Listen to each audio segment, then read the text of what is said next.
atxen alergologoak. Da partikula bat landareak emititzen dutena ugaltzeko.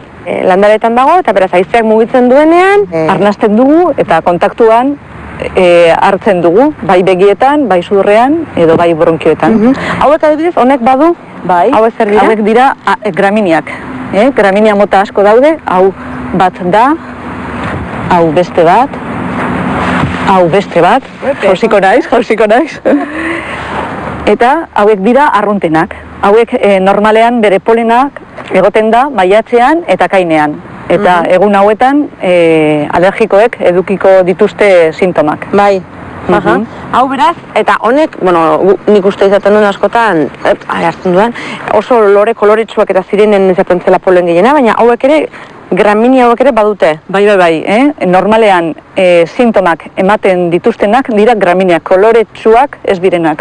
Kolore dituztenak erakargarriak dira erleentzat, eta orduan erleek eramaten dute polena hori hankeen bidez. Eta orduan ez da egoten polen hori haizean.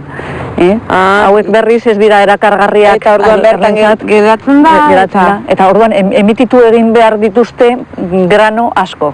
Gero badago jendea alergia diotena adibidez urkiari edo platanoari, falso platanoari, eta orduan hoiek edukitzen dituzte sintomak apirilean, martxoan, apirilean.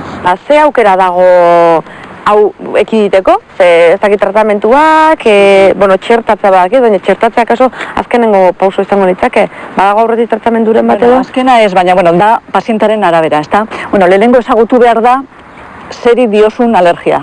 Orduan neurri batzuk hartu behar dituzu, ezta? Adibidez, ez joatea mendira egun eguzkitsuetan, haizea dabilen egunetan, kotxean lehiatilekin itxita hobeto, hobe ez ibiltzea bizikletan edo motorrean, erabili betaurrekoak, ere babesteko behintzat da frenoren bat. Ikusten badugu sintomak oso gogorrak direla, mukitasuna eta asma baldin badago, orduan txertoak ipintzen ditugu.